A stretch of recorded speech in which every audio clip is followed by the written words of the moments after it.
Assalamualaikum warahmatullahi wabarakatuh. Balik lagi di channel Akbar CK. Ini ada video yang sangat menarik yang mana jagoannya Banteng di pilkada itu kalah tumbang melawan kotak kosong. Dan tak kalah menariknya lagi ini nih ya, Rano Karno tidak menganggap suaranya anak abah di Jakarta. Beliau mengatakan tanpa suara anak abah, Pramono Rano mau berapa putaran pun pasti menang. Tanpa berlama-lama, langsung aja kita saksikan videonya berikut ini. Gas. Sah. Oke. Satu.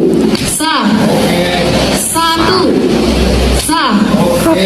Satu. Sah. Oke. Satu. Sah. Oke. Satu. Sah. Oke. Satu. Sah. Oke. Satu. Sah. Memilih kota kosong.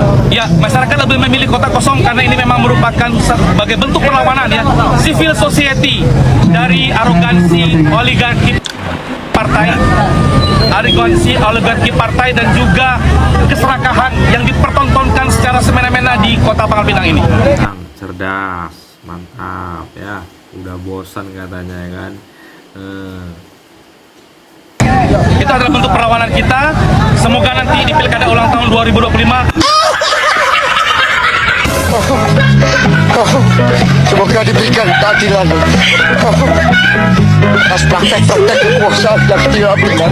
Biasa yang ngedit ini, siapa yang ngedit ini ya? Waduh. Kami semua menangis. Para kiai menangis.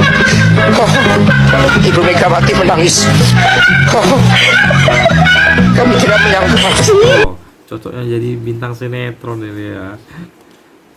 3 putaran pun yakin saya tetap menang. Jadi bukan karena faktor Anies atau Ahok. Bagaimana nih enak?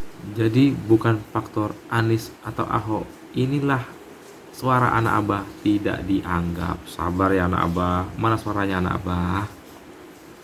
Anak-anak abah ya setelah mendengarkan statement dari Bang Dul, terutama buat Batman Power dan Coki yang selalu membangga-banggakan Banteng, ternyata suara kalian itu tidak diakui oleh mereka.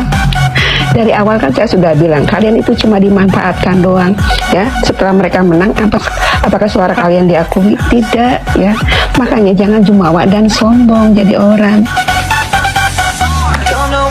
Terbuktikan dengan kata-kata saya kemarin. Berikan kelapangan pada kami yang sedang terhimpit hutang, baik hutang kepada bank, lembaga keuangan, pinjol, bahkan rentenir. Kami berlindung kepadamu dari bingung dan sedih. Jadi bukan karena faktor Anies atau Ahok, bukan. Ini masyarakat Jakarta. Sekarang saya minta maaf, 3 putaran pun yakin saya tetap menang. Sungguh sang. Putaran pun yakin tetap menang tanpa suara anak abah. Aduh, tuh. Sidul.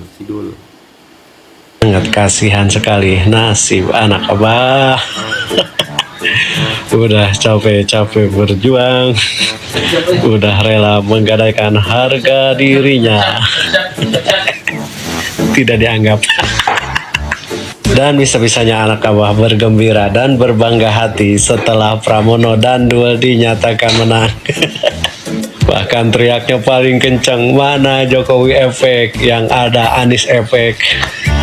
Padahal si Dul sendiri yang mengatakan bahwa tanpa dukungan Anies dan Ahok pun Pramono Dul dipastikan menang. Mau 1 putaran, 2 putaran, 3 putaran, bahkan berputar-putar, kata si Dul dia akan menang.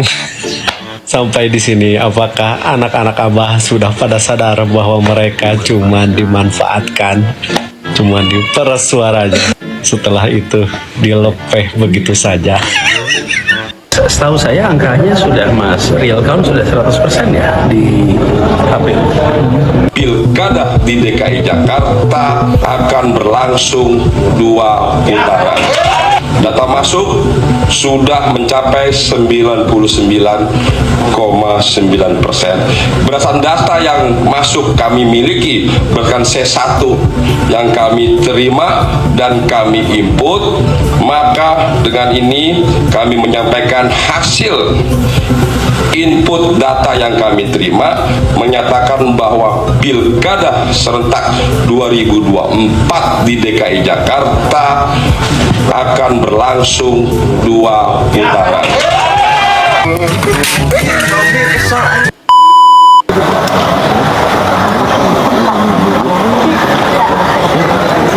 Kalau untuk Pilkada Jakarta ini masih yakin 2 putaran atau seperti apa? 2 putaran, memang 2 putaran.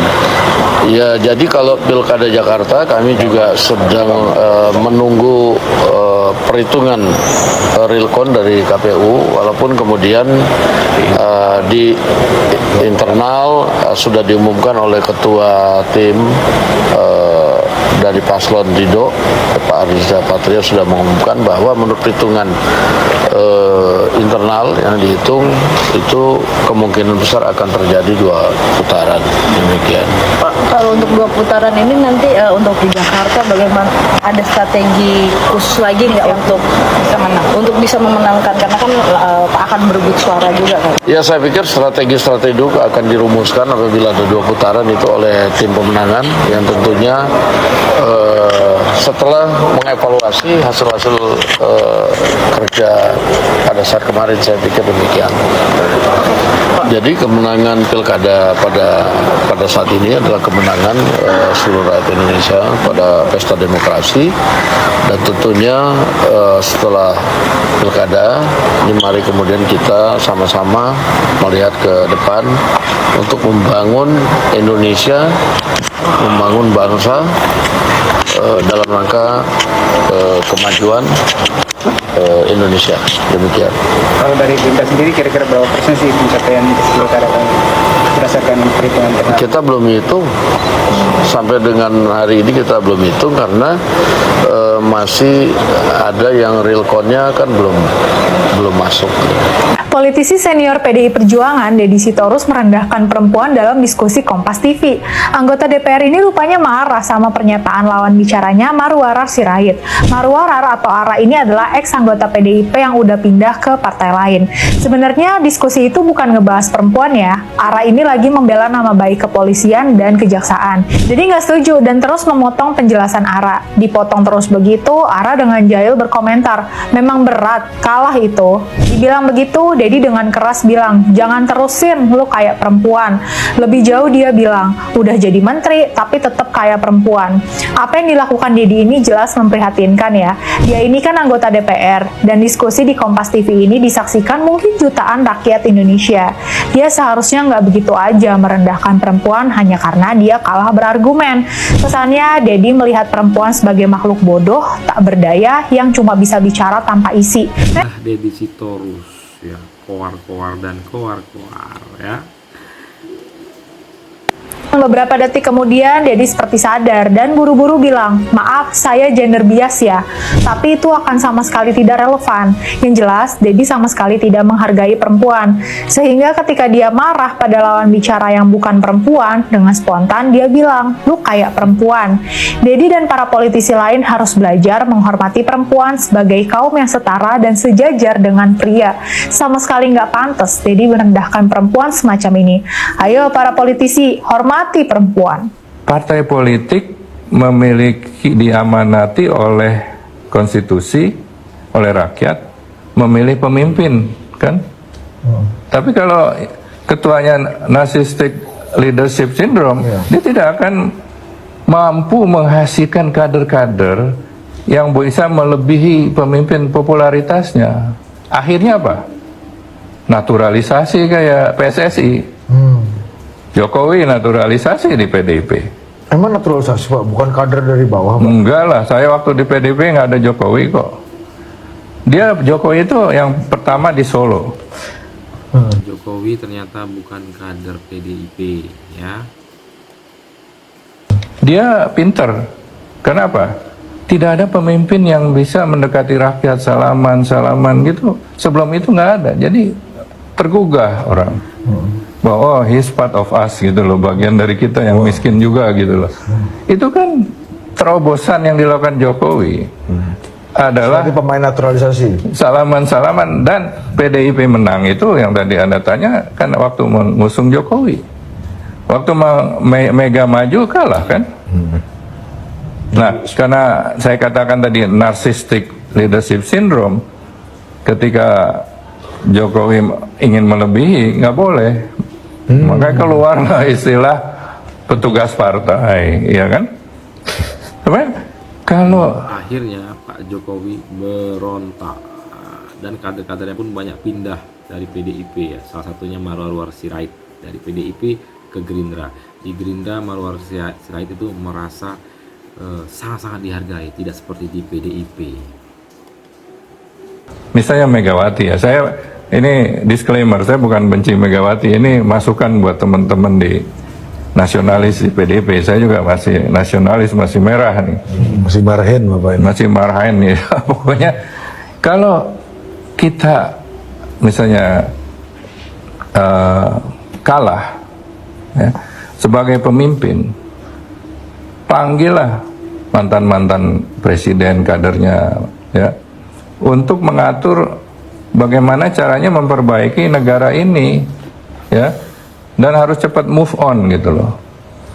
Nah, Mbak Mega kan nggak move on dengan SBY sampai sekarang dia belum move on, apalagi sama Jokowi, karena Jokowi adalah kader petugasnya.